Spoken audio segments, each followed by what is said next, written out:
Que bom estarmos juntos em mais uma quarta-feira para avançarmos no estudo do livro do Apocalipse. Você é muito bem-vindo e é muito significativo o fato de você estar conosco aqui na igreja para juntos estudarmos mais uma vez a palavra de Deus. A nossa proposta é estudarmos alguns capítulos do livro do Apocalipse e hoje vamos estudar os capítulos 2 e 3. Neles, nós iremos aprender sobre as 7 igrejas do Apocalipse. Obrigado, trio, pelas mensagens.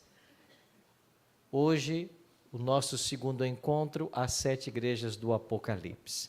Quero aproveitar e convidar você para sábado. Sábado, às 9 da manhã, pastor, qual é a igreja que eu vou estar?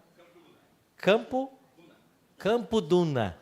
Sábado, às 9 da manhã, estaremos lá em Campo Duna. E às 10h40 aqui, 10h20 aqui na Igreja Central, tá bem? Sábado que vem também temos um encontro e vamos continuar estudando aí a Bíblia nesses momentos. Você é muito bem-vindo, você que é aqui da cidade, outra vez de cidades vizinhas, todas as quartas vamos estar juntos aqui e é uma alegria podermos ter esse momento para estudarmos a Palavra de Deus. Tem alguém aqui que não é aqui da cidade de Garopaba, de cidades vizinhas? Tem alguém? De onde você? De Palhoça, né? Passamos lá agorinha. Você também? Paulo Lopes, aqui de Paulo Lopes. Seja muito bem-vindo. Temos mais alguém? Você, meu jovem? Maceió, pertinho ali, né?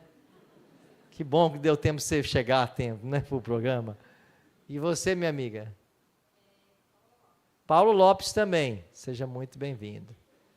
Aqui também. Paulo Lopes também. O seu distrito também, tem gente de Imbituba também aqui? Quem é de Imbituba aí? Temos vários amigos de Imbituba aí também. Que bom, sejam todos muito bem-vindos. Hoje vamos dar sequência então, e vamos estudar Apocalipse capítulo 2 e 3, e neles o tema das 7 igrejas. Antes de avançarmos com o estudo da Bíblia, sempre é bom nós orarmos, né? Pedindo a bênção do Senhor para mais um estudo. Se você puder, ora comigo, fecha teus olhos. Nosso Pai Celeste, muito obrigado, Senhor, por estarmos reunidos mais uma vez nessa quarta-feira, com o propósito de estudarmos a Tua Palavra.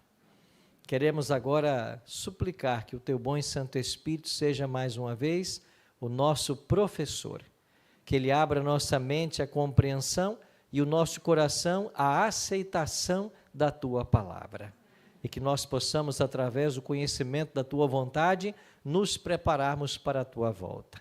É a nossa oração, em nome de Jesus. Amém. Os capítulos 2 e 3 de Apocalipse são mensagens escritas por João às 7 igrejas da Ásia Menor. No capítulo 1, Jesus foi visto caminhando entre os 7 candeeiros. E depois o anjo explica para João que esses 7 candeeiros são as 7 igrejas. O que tem que ficar claro para nós é que nos dias de João, quando ele escreve o Apocalipse, estamos falando do final do primeiro século, ano 95, 96, haviam várias igrejas, não apenas essas 7, mas quando Deus diz para João escrever um livro e enviar as 7 igrejas, essas 7 igrejas foram selecionadas de forma muito especial, porque elas representariam 7 fases pelas quais o povo de Deus passaria do primeiro ao segundo advento. Tá bem? Eu vou repetir porque essa é a frase mais importante de hoje. As 7 igrejas do Apocalipse, capítulos 2 e 3, não eram as únicas da Ásia Menor, mas Deus, em sua onisciência, escolheu estas 7, porque elas representariam 7 períodos, 7 fases, pelas quais passaria a igreja cristã, a igreja que Jesus fundou, da sua primeira vinda até a sua segunda vinda. Então, estudar as 7 igrejas é estudarmos a história de toda a humanidade, desde Cristo, da sua primeira vinda até os nossos dias. Ele caminha entre os castiçais no capítulo 1, isso significa que ele está caminhando entre o seu povo em todas as eras. Então, ainda que tudo que nós leamos na Bíblia tenha acontecido no ministério de Cristo, lá nos primeiros anos do primeiro século, ele sempre está presente com o seu povo. Não teve nenhum momento da história em que Jesus não estivesse caminhando com sua igreja. No terceiro século, no sexto século, no 11º século, no 17º século, hoje, em todos os momentos da história, Jesus está caminhando com o seu povo. Ele nunca abandona seu povo. Estas 7 igrejas são Éfeso, Esmirna, Pérgamo, Tiatira, Sardes, Filadélfia e Laodiceia. Estas são as 7 igrejas. E aí estão os períodos que elas correspondem. E nós vamos entender por quê. Vamos começar com a igreja de Éfeso. A igreja de Éfeso é considerada uma igreja da época vitoriosa do Evangelho. Por que ela é considerada assim? Porque a igreja de Éfeso representa o período que vai da morte de Cristo, ano 31, até aproximadamente a morte do último discípulo, João, por volta do ano 100. Então, Éfeso foi uma igreja vitoriosa, porque os membros desta igreja eram os próprios apóstolos. Imagine você, chegarmos aqui no sábado de manhã e encontrarmos Pedro, Paulo, Tiago, Barnabé, Filipe, Estevão. Por isso eles eram chamados colunas da igreja. Imagine esses homens, homens cheios do Espírito Santo, homens poderosos, cheios de sabedoria. Por isso Éfeso é uma igreja vitoriosa. Você também vai se lembrar que Jesus disse que o Evangelho atingiria a toda criatura debaixo do céu. E você sabia que isso já aconteceu uma vez? Basta você ler Colossenses 1:23. Em Colossenses 1:23, Paulo diz que o Evangelho foi pregado a toda criatura debaixo do céu nos seus dias. Toda criatura debaixo do céu. Paulo morreu no ano 67. Isso quer dizer que antes do ano 67, o mundo foi evangelizado. Mas espera aí, pastor, Jesus não disse que quando o evangelho atingisse todo mundo o fim viria? Sim, e para aquela geração o fim veio. Qual foi o fim daquela geração? A destruição de Jerusalém no ano 70. Então o evangelho foi pregado a todo mundo até o ano 67, o fim veio. Jerusalém foi destruída no ano 70. Agora Mateus 24:14 tem uma reaplicação. O evangelho voltará a ser pregado em todo o planeta e o fim virá. Só que agora o fim será com a volta de Jesus a essa terra. Então esta igreja foi uma igreja vitoriosa porque ela evangelizou o mundo. É o que Paulo diz em Colossenses 1:23. Então os períodos são o ano 31, ano em que Jesus é crucificado, e ano 100, o ano aproximado da morte de João. Lembrando que João não morreu na ilha de Pátimos. Ele escreve o Apocalipse na ilha, depois ele é liberto, ele volta para a cidade de Éfeso, e é por isso que essa primeira igreja chama-se Éfeso, porque nessa cidade João foi pastorear a igreja, e lá em Éfeso ele pastoreou a igreja de Éfeso até a sua morte. E nessa cidade ele escreve o Evangelho de João e as 3 cartas que levam seu nome. Então o Evangelho de João é posterior ao livro do Apocalipse, e também as 3 cartas que João escreve. João vai morrer em ditosa velhice, lá por volta do ano 100, final do primeiro século. Então passamos para a segunda igreja, que é a igreja de Esmirna. Se a igreja de Éfeso foi uma igreja vitoriosa, a igreja de Esmirna foi uma igreja perseguida. Por que perseguida? Porque o evangelho foi pregado a toda criatura e Roma se sentiu ameaçada pelos cristãos. E então Roma contra-atacou e começou a perseguir os cristãos. É verdade que a perseguição já começou desde o tempo de Éfeso. Você sabe que o Coliseu Romano, ele foi inaugurado no ano 80. E quando ele foi inaugurado, dizem os historiadores que cerca de 5.000 cristãos foram martirizados nele, numa festa de inauguração que durou vários meses. Então, o Coliseu Romano foi erguido como um monumento do império e também de perseguição aos cristãos. As perseguições continuaram, não apenas os apóstolos, mas aos cristãos que vieram depois deles. E você vai ter, por exemplo, no ano 168, você tem ali o martírio de Policarpo, que era um dos discípulos de João e foi um dos líderes da igreja de Esmirna. Policarpo foi levado à fogueira e antes que eles o matassem, o carrasco perguntou: Policarpo, você já é um homem idoso, abandona esse Cristo, volta para casa, amaldiçoa Cristo e nós te libertaremos. A resposta desse idoso líder foi: em toda a minha vida ele nunca me abandonou, não será agora que eu irei abandoná-lo. E ele morreu cantando, queimado numa fogueira. Policarpo é apenas mais um exemplo de milhares de cristãos que perderam suas vidas durante as sangrentas perseguições da igreja de Esmirna. Esse período da igreja começa no ano 100 com a morte de João, quando termina Éfeso e vai até o ano 313. Por que 313? Porque esse ano tem um evento histórico muito interessante. Foi em 313 que foi assinado o Tratado de Tolerância, ou Edito de Tolerância de Milão. E ele recebe esse nome porque ele foi assinado na cidade de Milão, na Itália. O que aconteceu? Quando chegamos até o início do quarto século, as perseguições ainda estavam tomando conta de todo o Império Romano, especialmente durante os impérios de Diocleciano e Galério. Esses dois perseguiram e muito.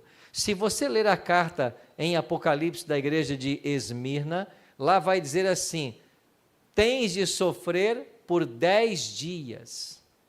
Em profecia, cada dia representa um ano, né? Então, por 10 anos, a igreja de Esmirna enfrentaria uma perseguição ainda mais severa. E esses 10 anos se cumprem do ano 303 a 313, quando Diocleciano e Galério se tornaram imperadores e perseguiram os cristãos, de forma mais intensa. Mas quando chegamos ao ano 313, o império assina um acordo com o cristianismo. E agora as perseguições cessam. Então é por isso que 313 marca o fim de Pérgamo, de Esmirna e o início de Pérgamo.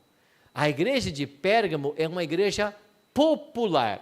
Por que popular? Porque quando cessaram as perseguições, agora os cristãos vão dar a mão ao imperador.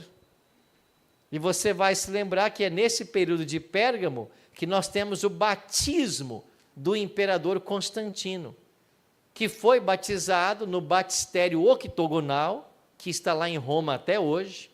Se você um dia for a Roma, vá ali à igreja de San Giovanni in Laterano.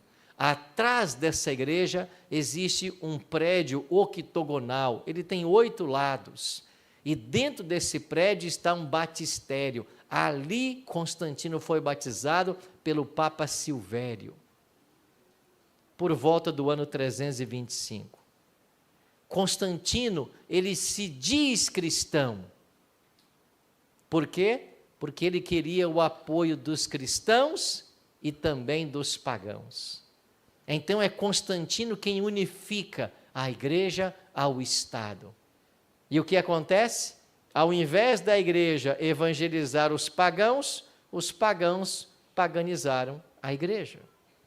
E os romanos, os pagãos romanos, trouxeram para dentro da igreja cristã tudo aquilo que eles queriam trazer, de superstições, tradições e falsas doutrinas. Mais à frente, nós vamos aprender sobre muitas coisas que a igreja cristã herdou do paganismo no período de Pérgamo, porque o império deu as mãos à religião e agora o cristianismo tornou-se a religião oficial do império. E o próprio imperador se tornou um cristão, pelo menos entre aspas.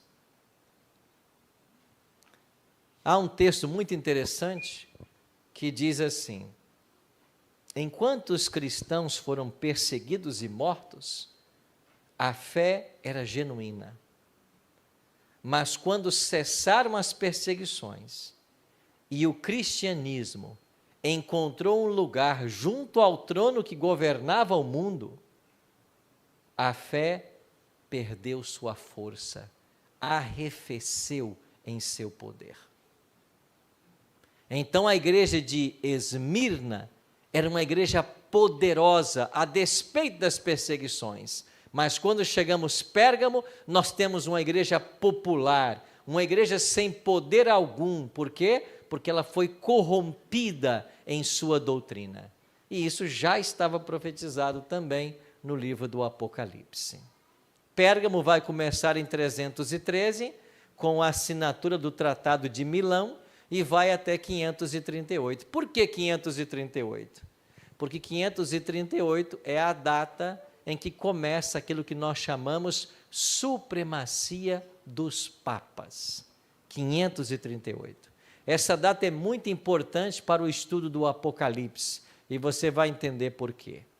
Então, começamos em 538, a igreja de Tiatira, uma igreja apostatada. Por que apostatada? Porque agora deixou-se de lado completamente a Escritura e colocou-se em lugar dela as tradições e as decisões dos concílios.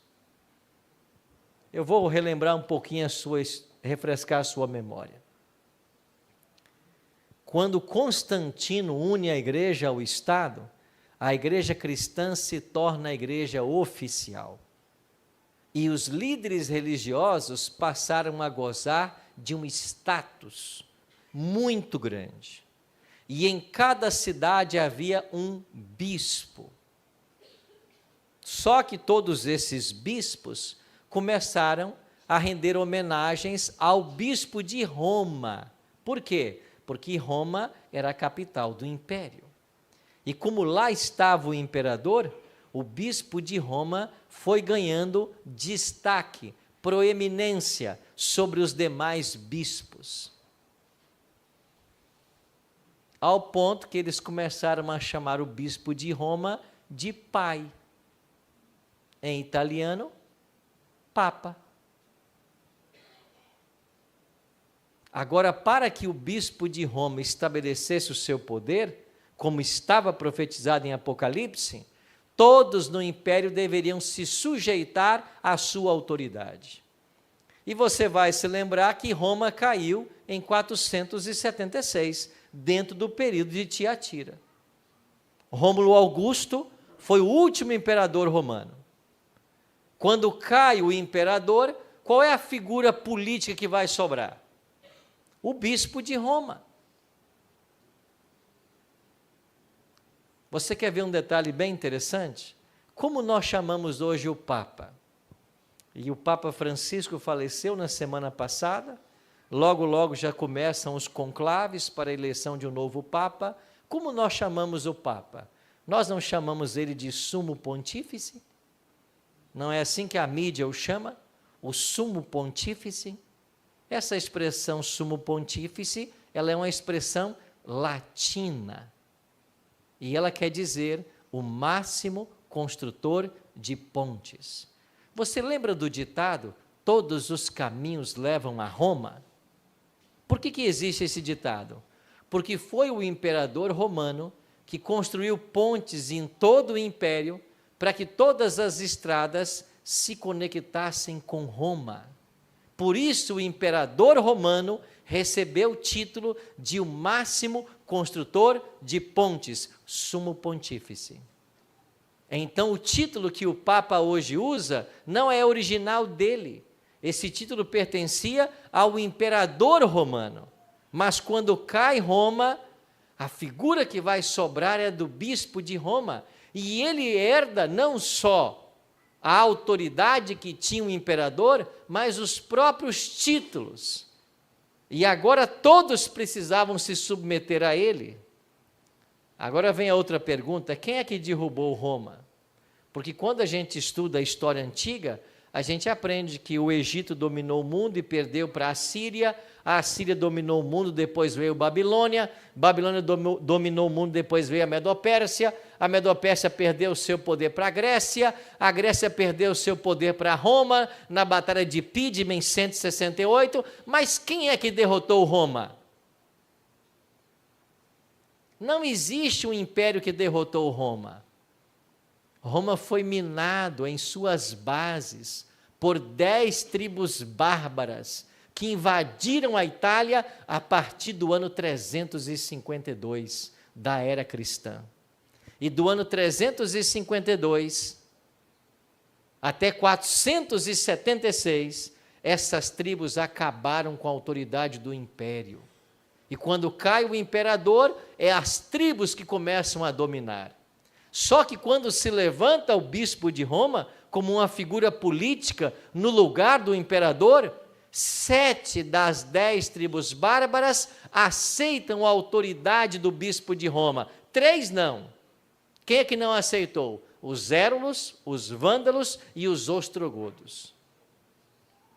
Então, o bispo de Roma, para poder dominar no mundo inteiro, ele precisava submeter essas 3 tribos que não aceitavam sua autoridade. E ele, com o apoio das outras 7, começou a persegui-las, até que ele expulsou uma por uma da Itália. E a última a ser expulsa foram os ostrogodos. Quando? Fevereiro de 532. Melhor, 538. Então, fevereiro de 538 é a data em que agora o bispo de Roma é declarado cabeça de todas as igrejas, e a sua autoridade é tanto dentro da igreja quanto no Estado. Aí começa o que nós chamamos supremacia papal. Então, o período desta igreja começa com a expulsão dos ostrogodos em fevereiro de 538 e vai até 1517. Então, Tiatira representa o mais longo período das 7 igrejas. E dentro desse período, você tem o domínio papal. Deixa eu abrir um parênteses aqui. Vocês vão perceber que a gente vai abrir vários parênteses nos nossos estudos daqui para frente. Ao falarmos do papado da Idade Média, isso nada tem a ver com o católico moderno. A Igreja Católica hoje está cheia de gente sincera, que está buscando conhecer a vontade de Deus e se preparando para o céu. Mas a história do papado deve ser estudada, porque ela consta na profecia bíblica e nós temos que aprender com a história, para não repetirmos os mesmos erros que eles cometeram. Então deixa eu falar para você que é católico com todo o carinho e sinceridade que você merece. Durante a Idade Média, os papas dominaram por 12 séculos e eles não agiram da forma correta. Eles perseguiram e mataram em nome da fé milhares de cristãos. Isso não é uma acusação, isso é um dado histórico. E para você saber que isso é um dado histórico, basta você pegar os discursos dos próprios papas, como João Paulo II e o próprio Papa Francisco, que morreu semana passada. O Papa Francisco, visitando uma igreja valdense na cidade de Turim, Ele mesmo pediu perdão em nome da igreja por todos os valdenses que morreram durante a Idade Média. O Papa João Paulo II, numa cerimônia realizada no Coliseu Romano, declarou de que esse Coliseu é um símbolo de todos os cristãos que deram aqui suas vidas, e ele pediu perdão pelas perseguições que a igreja moveu contra os cristãos. Eu não estou aqui para falar mal de igreja nenhuma, até porque a igreja não salva ninguém, quem salva é Cristo. Placa de igreja não salva ninguém. Agora, se você quiser um dia ser salvo, se você quiser um dia ir para o céu, aqui está a sua bússola. Você tem que seguir esse livro.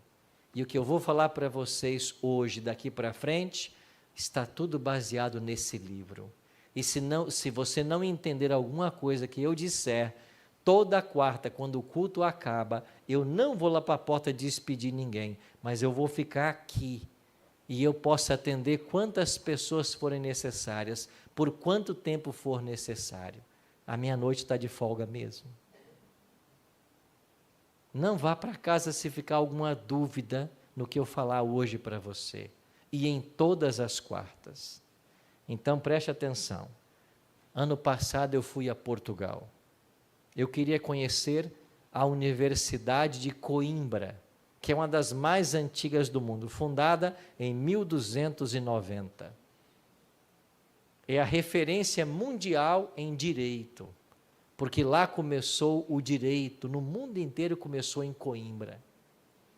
E eu estava visitando a Universidade de Coimbra, conhecendo ali as bibliotecas, aqueles documentos milenares. E um professor disse para mim assim: você já foi visitar aqui em Coimbra o Pátio da Inquisição? Eu disse: não, nem sei que existe isso. Ele disse: pois bem, pastor, você é um estudioso, gosta? Aqui em Coimbra nós temos o Pátio da Inquisição, porque nessa cidade foram mortos na Inquisição mais de 11.000 judeus. E eu, claro, quis ir lá conhecer. E eu então fui até o Pátio da Inquisição. E o Pátio da Inquisição é um local que está conservado até o dia de hoje, no centro de Coimbra. E lá existem as celas, aonde os cristãos eram perseguidos, também os judeus, aonde se assentava ali a mesa para o julgamento, e lá estão as imagens das torturas que eram aplicadas aos cristãos. E quando eu entrei dentro daquelas salas de pedra originais, e eu via a história passando diante de meus olhos, e eu fiquei pensando, quantas pessoas aqui não foram abertas por facas, não tiveram seus braços e pernas arrancados, não foram enforcados ou decapitados por causa de sua fé em Jesus Cristo. E lá em uma das paredes do Pátio da Inquisição está o nome dos 11.000 judeus que perderam suas vidas no Tribunal do Santo Ofício, que inclusive chegou também no Brasil, chegou no Peru, chegou no Chile, na Espanha, na França.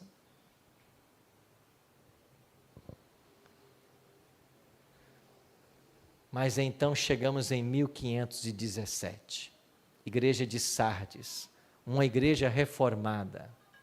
O que aconteceu com o cristianismo em 1517? Surgiu dentro da própria igreja um monge que disse assim: nós não estamos pregando certo. Ele começou a ler a Bíblia e ele entrou em choque. Ele disse: eu não aprendi o que a Bíblia está ensinando. Como se chamava esse monge? Martinho Lutero. Lutero nunca quis sair da Igreja Católica. Lutero nunca quis fundar uma religião. Lutero esperava que a sua igreja, a Igreja Católica, desse ouvido às suas pregações. E nessa época de Lutero, havia um outro grande líder chamado Tetzel. Leia a história desse Tetzel. Tetzel foi um dos maiores vendedores de indulgências da Europa. Na cidade que Tetzel chegava, ele organizava espetáculos. Não havia uma televisão, não havia um videoprojetor. Então Tetzel, ele desenhava em panos, em cortinas, pessoas queimando no fogo do inferno. E ele reunia a multidão na praça, todos tinham que vir por ordem do imperador. E a hora que ele começava a pregar que todo mundo tinha que se arrepender para ter os pecados perdoados, senão ia para o inferno, aí ele soltava aquele pano, aquele desenho das pessoas queimando e ardendo no fogo. Era o PowerPoint da época, né? E ele dizia, se vocês não se arrependerem, esse será o destino. As multidões perguntavam, mas como nos arrepender? E ele disse, compre uma indulgência. O que é indulgência, irmãos? É um pedaço de papel, onde a igreja declarava que você estava perdoado. E as pessoas pagavam por esse pedaço de papel. Então, quando Lutero se deparou com isso, o que Lutero fez? Estudando a Bíblia, ele disse, não, eu não posso pagar por meu perdão. Ele é conquistado gratuitamente em Jesus Cristo. E a história registra que Lutero foi visitar Roma. E lá em Roma, ele foi subir a Escaleira Santa.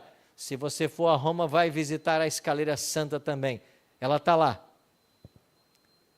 Diz a tradição católica que essa escaleira santa, a escada santa, é a escada que Jesus desceu no dia do seu julgamento. E um anjo pegou ela em Jerusalém e trouxe para Roma. Agora ela está em Roma. É a tradição da igreja que ensina isso. E todo mundo que subir de joelhos essa escada, ele tem o perdão dos seus pecados. Lutero estava com a indulgência na mão e subindo de joelhos essa escada de Pilatos, quando ele ouviu claramente uma voz que disse para ele, o justo viverá pela fé. Lutero levantou-se de um salto, envergonhado, olhou para a indulgência, percebeu que não tinha valor algum.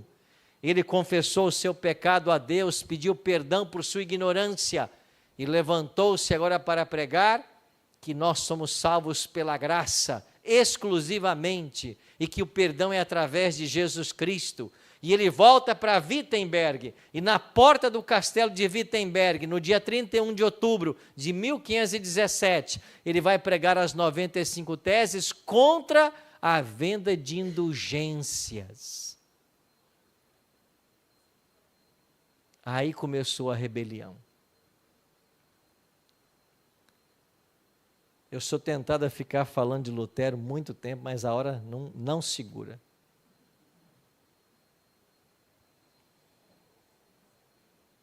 Há poucos meses eu fui visitar o castelo de Wartburg, na Alemanha. Esse castelo foi onde Lutero se escondeu quando a igreja romana tentou matá-lo. E eu fui até o quarto onde ele morou por 10 meses. Na parede, você encontra ainda ali um objeto que foi colocado no exato local onde havia uma marca de tinteiro.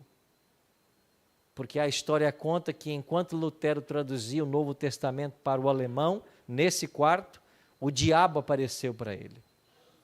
E ele pegou o tinteiro e tacou no diabo. E aí ficou manchada a parede com o tinteiro. Não tem mais nada do tinteiro, mas tem um objeto ali colocado para marcar o local onde estava a marca da tinta. E quando a igreja romana pensava que Lutero estava morto, estava chegando na língua do povo o Novo Testamento. Um homem tremendo. Aliás, você deve saber, né? Depois de Jesus Cristo, Lutero é o homem sobre quem mais se escreveu na face da terra. Depois de Jesus Cristo, Lutero é o homem sobre quem mais se escreveu na face da terra. E ouvindo a história da guia, nós andamos por todo aquele castelo, no alto de uma montanha, lá em Wartburg, um castelo que ainda tem aquelas pontes elevadiças. E ali naquele quarto, Lutero traduz o Novo Testamento. E isso chega na língua do povo na Alemanha, provocou uma verdadeira revolução. É por isso que o dia 31 de outubro de 1517 é considerado o dia da Reforma Protestante. Foi o protesto contra a venda de indulgências. Então, era uma igreja reformada, Sardes, mas nós temos que terminar. E aí, então, chegamos à próxima igreja, Filadélfia. Filadélfia é a igreja que vai do ano 1798 até 1844. Por que que a igreja de Sardes começa com a reforma protestante e termina em 1798? Porque em 1798 termina a supremacia dos papas, que segundo o Apocalipse seria de 1260 anos. Começou em 538 com a expulsão dos ostrogodos e terminou em 1798, para ser exato, no dia 15 de fevereiro, porque foi o dia em que o Papa Pio VI foi preso por ordem de Napoleão Bonaparte. Então, a prisão do Papa, no dia 15 de fevereiro de 1798, marca o fim da supremacia papal. Termina o período de Sardes e começa a Filadélfia, que é agora uma igreja reavivada. Por quê? Porque agora que termina a perseguição papal, a Bíblia começou a ser pregada. Você vai se lembrar que em 1811 nasce a primeira sociedade bíblica mundial, lá na Inglaterra, a Sociedade Britânica.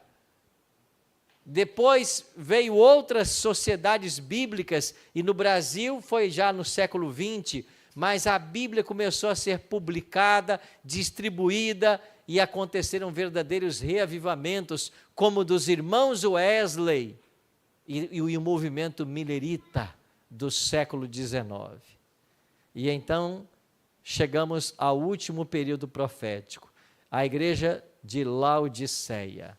Esta igreja de Laodiceia é uma igreja autossuficiente, e ela representa o período que vai de 1844, quando acontece o grande movimento milerita, e ela não tem uma data para terminar no calendário, ela termina com a volta de Jesus.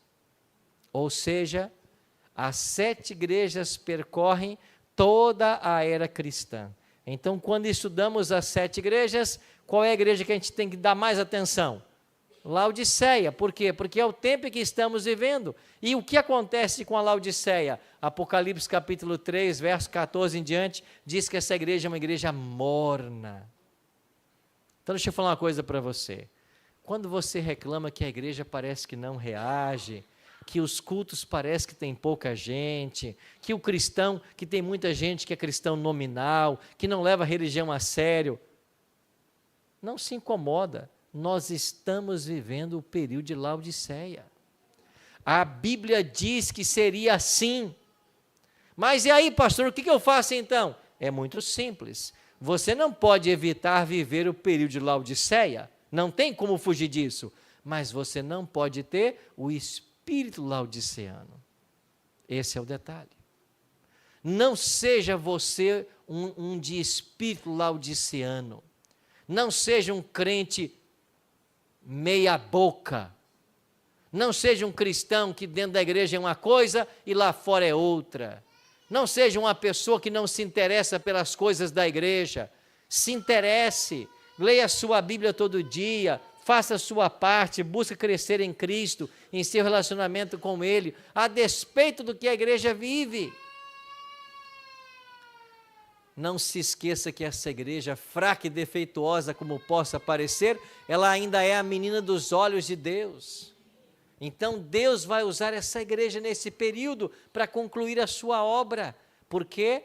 Porque os fiéis de Deus que não estão na sua igreja remanescente, que estão em Babilônia, serão convidados. E eles se unirão a essa igreja remanescente. Então nós estamos vivendo hoje o período de Laodiceia. E nós iremos até a volta de Jesus com esse período. Então Laodiceia era uma igreja transigente, cristãos frouxos, sem entusiasmo, débeis de caráter, sempre prontos a se comprometerem com o mundo. Por isso ela declara: rica estou e abastada, e de nada tenho falta. Aí vem a voz de Deus dizendo: e nem sabe que tu és sim miserável, pobre, cego e nu.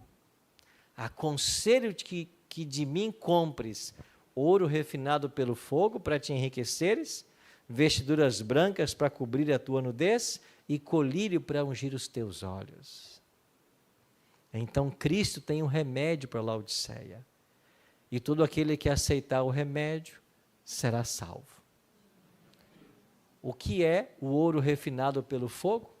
Fé e amor. Tenha fé em Deus. Ame a Deus e ame ao próximo, como a você mesmo. O que representa, nós temos ouro refinado pelo fogo, vestiduras brancas. É a justiça de Cristo que nos cobre. É Ele que perdoa seus pecados. É Ele que muda a sua história. E o colírio para ungir os olhos é um símbolo do Espírito Santo. É o Espírito que nos está disponível. Então, meus queridos irmãos, nós estamos vivendo o período de Laodiceia. Não dá para evitar isso. Mas o espírito laodiceano não pode ser o nosso. Nós temos que aprender com a história. Aprender com esses homens que no passado estavam dispostos a dar a sua vida por amor ao Evangelho. Temos que aprender com eles. Nós vamos ter mais uma música agora para encerrar o culto essa noite. E eu queria convidar você a ser uma pessoa comprometida com a palavra, comprometida com a verdade. Visitando na Alemanha os locais históricos de Lutero, nós também visitamos uma cidade muito bonita chamada Constança. E lá em Constança, 2 heróis da Idade Média foram martirizados, queimados em praça pública, John Hus e Jerônimo de Praga. Os 2 foram queimados em praça pública na cidade de Constança. E eu fui lá, até o exato local onde eles foram queimados. Hoje tem lá uma grande pedra para marcar o local onde esses homens foram queimados por amor ao Evangelho. De um lado da pedra está escrito John Hus, do outro lado, Jerônimo de Praga. E visitando aquela praça, aquela pedra, eu fiquei pensando, esses homens não temeram nada a não ser o pecado. Estavam dispostos a dar sua vida para permanecerem leais à palavra. E hoje nós temos um cristianismo no mundo que negocia tudo. Aliás, temos algumas ramificações do cristianismo que nem para a Bíblia olham mais. Como é que você pode ser cristão sem Bíblia? Como é que você pode ser cristão sem conhecer a vontade de Deus expressa nesse livro? É por isso que eu convido você para todas as quartas, a gente está aqui aprendendo a palavra à luz da história, porque a história é o palco da atuação divina. Deus está agindo na história, conduzindo um povo para a sua volta. Ele caminha entre a igreja e hoje Ele está conosco e vai estar conosco até a consumação dos séculos.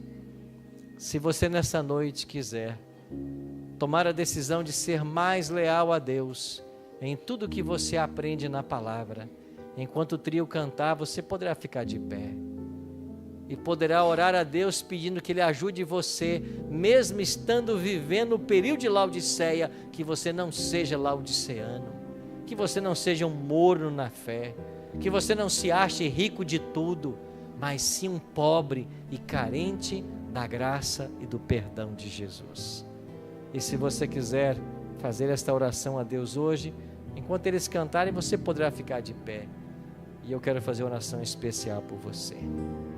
Eterno Deus, não permita que nenhum de nós desista dessa caminhada, mas que Tu possas enviar os Teus anjos em nosso auxílio. Obrigado pela certeza de que ao longo de toda a história, o Senhor sempre esteve caminhando com a Tua igreja. Não é diferente agora nos dias de Laodiceia. A despeito da mornidão que domina a igreja, o Senhor estará ao lado de cada filho, cada filha, nos ajudando, nos motivando e nos preparando para a Tua volta. Pai, aceita a nossa adoração, aceita a nossa entrega e nos prepare a todos para a Tua breve volta. Abençoe cada amigo, cada amiga que veio à Tua casa nessa noite.